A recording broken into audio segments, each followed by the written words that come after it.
If you appreciate content that honors forgotten heroes and brings untold stories of courage to light, please hit that like button and subscribe to the channel. Your support helps us continue sharing these important stories that deserve to be remembered. When you think of Clint Eastwood, you probably visualize the lone cowboy from A Fistful of Dollars, Inspector Harry Callahan with his .44 Magnum, or the visionary director who gave us masterpieces like Million Dollar Baby and Gran Torino. But what if I told you that before becoming the ultimate symbol of American masculinity in cinema, Clint Eastwood had a war experience that few people know about, and that this experience didn't involve direct combat, but rather a completely unexpected role that would forever shape his vision of heroism, survival, and the true meaning of service. This is the story of the Korean War lifeguard who transformed into one of Hollywood's greatest legends.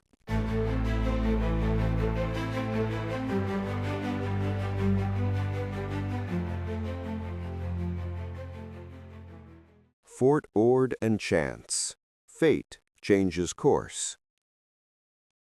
After basic training, Eastwood was assigned to Fort Ord, a military base on the California coast near Monterey.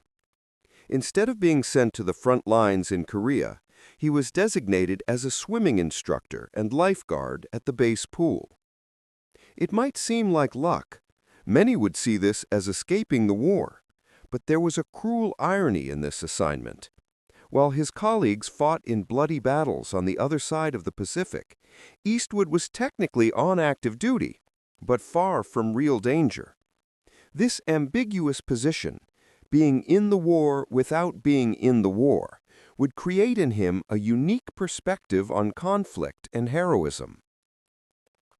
Life on base. As a military lifeguard, Eastwood had important responsibilities, though not glamorous ones. He supervised swimming training for soldiers, ensured safety during aquatic exercises, and maintained order at the base pool.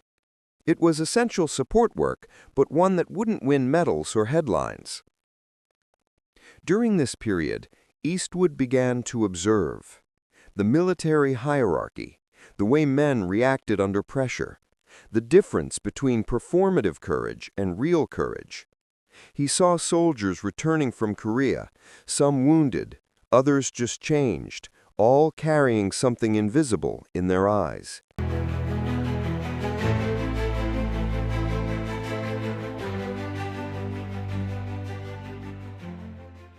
The incident that changed everything. The night of the accident.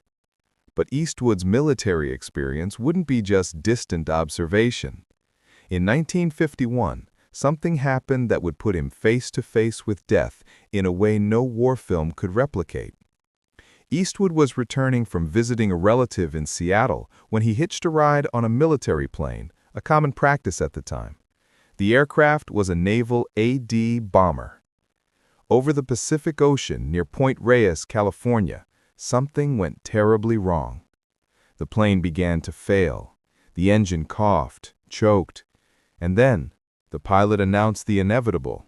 They would have to make an emergency landing in the ocean, at night, in freezing waters. Survival. The impact was violent. Eastwood found himself submerged in dark, icy water, miles from the coast. The plane was sinking rapidly. Using his swimming skills, the same ones he taught as a lifeguard, he managed to get away from the wreckage before the suction pulled him down. But now came the truly terrifying part. Swimming to shore in the dark, in freezing water, without being sure of the right direction, without knowing if he'd have the strength to make it. Eastwood swam. He swam for hours. He estimated later that he covered about 3 miles, but in the dark, disoriented, it could have been more. Each stroke was a negotiation with death. Each moment was a choice between continuing or giving up. From Army to Hollywood. The transition? After being discharged from the Army in 1953, Eastwood returned to California without a clear plan. He enrolled in some college courses, worked as a lawnmower in Beverly Hills. It was during one of these jobs that a director noticed him and suggested he try acting. The rest, as they say, is history. But it's not a linear story. It took years of small roles, rejections, being considered too much like an actor to get parts. The patience he developed swimming toward shore, the silent resistance he learned as a military lifeguard, all of this translated into professional persistence. The invisible influence. Now comes the truly fascinating part. How did his military experience shape his artistic career? Consider his most iconic characters. The man with no name from Sergio Leone's westerns, a laconic hero who solves problems with minimum words and maximum efficiency. Harry Callahan, a man who understands that rules don't always align with real justice. Walt Kowalski in Gran Torino, a Korean War veteran struggling with the weight of what he did and witnessed. Eastwood never glorified war in his films. When he directed Flags of Our Fathers and Letters from Iwo Jima, he showed World War II from both sides, humanizing the enemy, refusing simplistic narratives of heroism.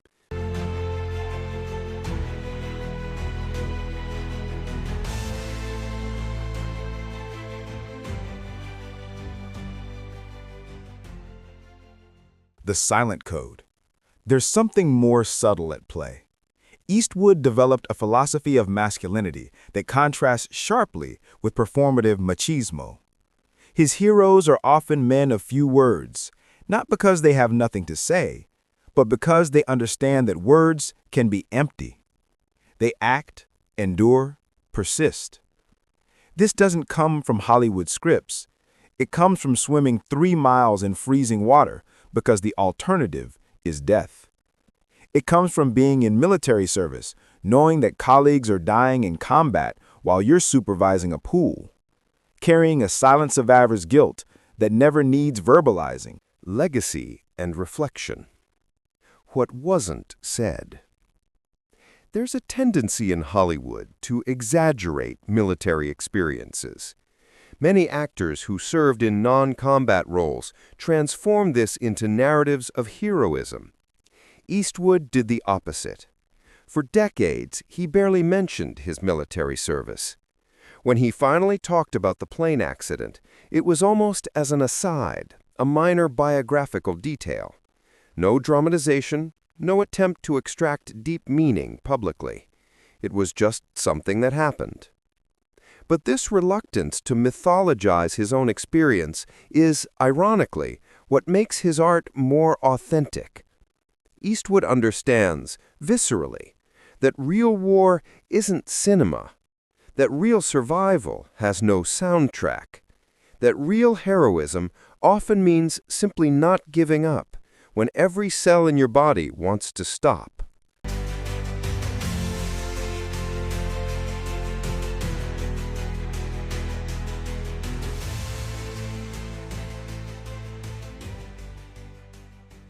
The influence on his directing. As a director, Eastwood became famous for his efficiency. Few takes, trust in actors, absence of ego. He doesn't need to prove anything, doesn't need constant validation. Some say this comes from maturity or wisdom, but perhaps it comes from something deeper. When you've swum for your life in freezing water, when you've survived what should have killed you through pure determination, you develop a clarity about what really matters. You stop being impressed by noise and start valuing substance. The Eastwood paradox. There's a fascinating paradox at the heart of Eastwood's career. He became an icon of tough masculinity, but his most mature films explore masculine fragility, violence as tragedy rather than glory, and the weight of past actions. This paradox makes perfect sense when you know his story. He was a lifeguard during a war, a position that saves lives instead of taking them, but which placed him on the periphery of a conflict where thousands were dying. He almost died in an accident, was saved by his own swimming skills, the same ones he taught others to keep them safe. So what does the story of the Korean War lifeguard teach us about Clint Eastwood? Perhaps this, that greatness doesn't come from where we expect, that experiences that seem disappointing or minor can shape us as profoundly as the apparently epic ones, that surviving a night in the ocean can teach more about character than a dozen glorified battles. Clint Eastwood didn't become a legend despite being just a lifeguard during the Korean War. He became a legend in part because of it, because he learned that real heroism is silent, that real courage doesn't need an audience, that continuing, simply continuing, is sometimes the hardest and most important thing we can do. From the pool at Fort Ord to the hills of Hollywood, from the icy waters of the Pacific to movie sets around the world, Clint Eastwood carries with him a simple but profound lesson. We survive not by being the strongest, fastest, or bravest, but by refusing, stroke after stroke, to give up. And perhaps that's, in the end, the most powerful story he could tell.